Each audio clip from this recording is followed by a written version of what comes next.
للہ رب العالمین والصلاة والسلام علی سید الانبیاء والمرسلین اما بعد فاعوذ باللہ من الشیطان الرجیم بسم اللہ الرحمن الرحیم وعن عمار بن شعیب رضی اللہ عن ابیہ عن جدہ رضی اللہ عنہ حضرت عمر بن شعیب اپنے والد کے حوالے سے وہ اپنے دادے کو یہ بیان نقل کرتے ہیں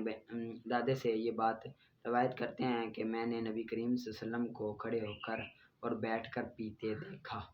امام ترمذی فرماتے ہیں کہ یہ حدیث حسن صحیح ہے۔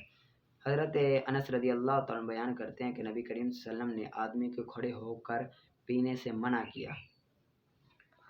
قتادہ فرماتے ہیں ہم نے حضرت انس سے دریافت کیا کھانے کا کیا حکم ہے، تو انہوں نے فرمایا یہ زیادہ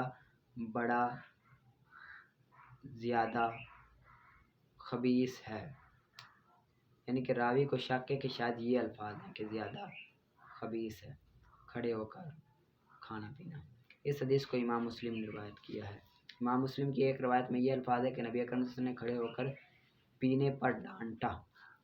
حضرت ابو ہریرہ رضی اللہ عنہ فرماتے ہیں کہ نبی اکرم صلی اللہ علیہ وسلم نے ارشاد فرمایا کوئی بھی شخص کھڑا ہو کر ہرگز نہ پیے، اور جو بھول کر ایسا کرے وہ کہہ کر دے۔ اس سے مراد یہ نہیں ہے کہ وجوب کے طور پر ہے، بلکہ بطریق استحباب ہے، یعنی کہ سمجھایا جا رہا ہے کھڑے ہو کر بندہ نہ پیے پانی، تو اس کے لیے یہ مستحب ہے کھڑے ہو کر پینے سے وہ کہہ کر دے، یعنی کہ وہ کہہ کر دے، یہ مستحب ہے۔ قاضی کہتے ہیں کہ کھڑے ہو کر پانی پینے کی ممانعت کی جو اصل وجہ ہے نا وہ یہ ہے کہ تلقین کرنا ہے کہ بیٹھ کر پانی پیو، کھڑے ہو کر پانی نہ پیو۔ باقی جو پیچھے حدیث گزری ہے نا 1-2 مرتبہ رسول اللہ علیہ وسلم نے کھڑے ہو کر پانی پیا، تو وہ اس پر مبنی ہوگی کہ کوئی نہ کوئی عذر ہوگا، یعنی کہ ہو سکتا ہے کوئی عذر ہو جس کی وجہ سے بیٹھنا مشکل ہو، تو اسی وجہ سے کھڑے ہو کر پانی پیا۔ باقی وہی ہے بیان کر دیا کہ بیٹھ کر ہی پانی پینا چاہیے۔ آگے باب استحباب کون ساقی القوم آخرہم شربا، پینے والے کا سب سے آخر میں خود پینا مستحب ہے، جو پلانے والا ہو وہ سب سے آخر میں خود پیے، یہ مستحب ہے۔ حضرت ابو قتادہ رضی اللہ تعالیٰ عنہ فرماتے ہیں کہ نبی کریم صلی اللہ علیہ وسلم نے ارشاد فرمایا کہ لوگوں کو پلانے والا سب سے آخر میں ہوگا، یعنی سب سے آخر میں پیے گا۔ اس حدیث کو امام ترمذی نے روایت کیا اور فرماتے ہیں کہ یہ حدیث حسن ہے، صحیح ہے۔ ٹھیک ہے، آگے باب جواز الشرب من جمیل اوان طاہرۃ غیر الذهب والفضة وجواز القرح، سونے اور چاندی کے علاوہ ہر طرح کے برتن میں پینا جائز ہے۔ وهو الشرب بالفم، نہر وغیرہ میں ہاتھ ڈالے بغیر منہ لگا کر پینا جائز ہے، جبکہ کوئی برتن استعمال نہ کیا گیا ہو اور ہاتھ کو استعمال نہ کیا گیا ہو۔ سونے اور چاندی کے برتن میں پینا کھانے، طہارت اور ہر طرح کے استعمال کے لیے حرام ہے۔ ٹھیک ہے، یعنی کہ اگر نہر وغیرہ ہو تو کوئی اگر برتن پاس میں نہ ہو تو منہ لگا کر یہ ہاتھ کے ساتھ پینا یہ بھی درست جائز ہے۔ ٹھیک ہے، سونے اور چاندی کے برتن میں مکروہ ہے۔ آگے نکالے نور الہدیٰ کا فصل السلطان احق بصلاته ثم نائبہ، نماز جنازہ کون پڑھائے اس بارے میں یہ فصل ہے کہ سلطان سب سے زیادہ حقدار ہے نماز جنازہ پڑھانے میں، پھر اس کا نائب، پھر قاضی، پھر محلے کا امام، پھر ولی۔ اور جو شخص کو آگے ہونے کا زیادہ حق ہو، اور اس شخص کے لیے جس کو آگے ہونے کا زیادہ حق ہو، یہ کہ اجازت دے اپنے غیر کی، یعنی کہ سب سے پہلے تو سلطان پڑھائے، پھر نائب، پھر قاضی، پھر محلے کا امام۔ اگر گھر والوں میں سے نا کوئی نا زیادہ اہل نہ ہو تو پھر وہ پڑھائے، یعنی کہ دیکھا جائے جنازے میں نا کون سب سے زیادہ افضل ہے، سب سے زیادہ عالم متقی پرہیزگار کون ہے، تو جو سب سے زیادہ ہوگا تو وہ پڑھائے گا۔ ٹھیک ہے، اور اگر کوئی بندہ ہے اہل میں سے اس کو حق ہے کہ وہ آگے ہو سکتا ہے، تو وہ اگر چاہے کسی کو اجازت دے کہ یار تو پڑھا دے نماز جنازہ، یعنی کہ اس کی عزت کی وجہ سے، بزرگی کی وجہ سے، تو وہ کر سکتا ہے۔ پس اگر نماز جنازہ پڑھائے اس کا غیر تو اعادہ کرے اگر چاہے تو، اگر کوئی اور نماز جنازہ پڑھا دے وہ بندہ کہے کہ میرا حق ہے، تو کوئی اور اگر چاہے تو وہ دوبارہ بھی پڑھا سکتا ہے، اور نہ اعادہ کرے اس کے ساتھ وہ شخص جنہوں نے اس کے غیر کے ساتھ نماز پڑھی ہے۔ یعنی کہ جن بندوں نے پہلے اس کے غیر کے ساتھ نماز پڑھ لی ہے، اس آگے والے امام کے ساتھ پڑھ لی ہے، اور دوسرا جس کو حق تھا، جس طرح کے بیٹا ہے، بیٹے کو حق ہے اپنے باپ کا جنازہ پڑھانے کا، اب بیٹا شریک نہیں ہوا، کسی اور نے پڑھا دیا ہے، اب بیٹا کہتا ہے نہ بھائی میں خود پڑھاؤں گا، تو اب بیٹا نماز جنازہ پڑھا سکتا ہے، دوبارہ پڑھ سکتا ہے، لیکن جنہوں نے پہلے نماز جنازہ پڑھ لی ہے وہ نہ پڑھیں، ٹھیک ہے۔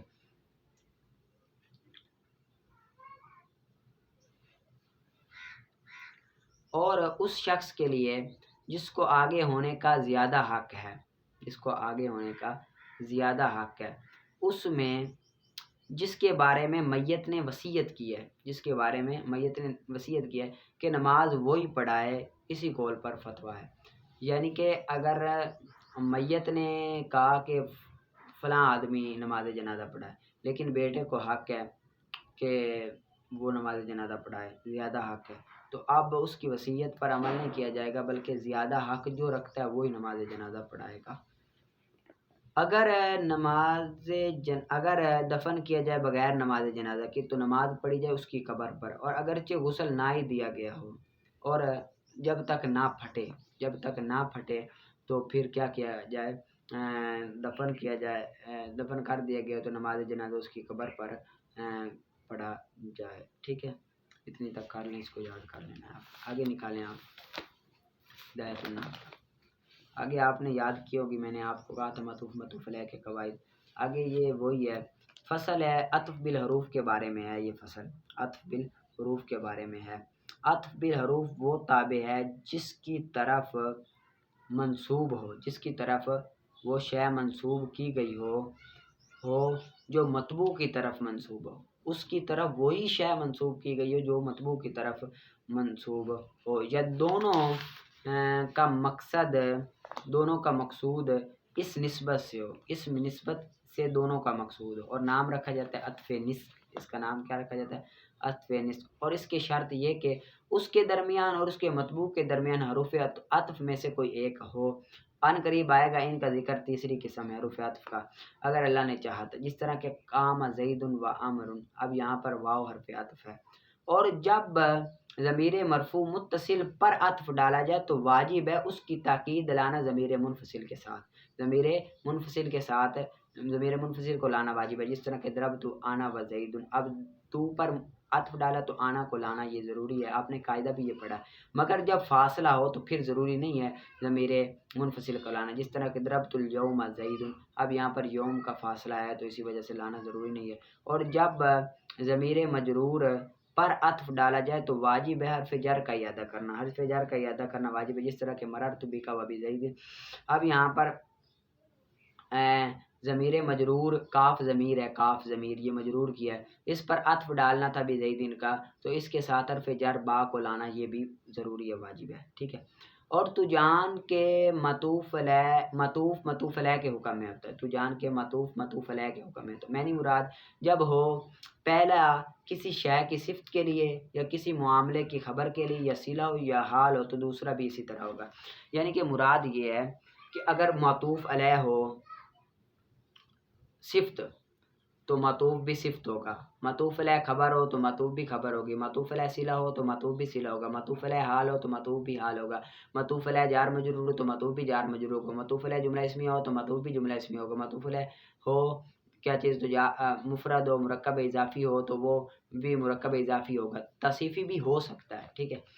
اور ضابطہ اس میں آگے ایک قاعدہ بیان کر رہے ہیں، ایک قاعدہ کلیہ یہ بیان کر رہے ہیں کہ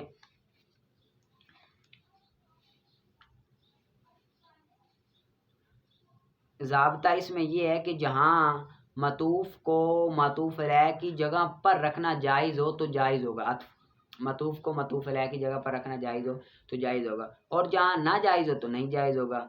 جہاں عطف ناجائز ہو تو نہیں جائز، جس طرح کہ قام زید و عمر، اب زید کو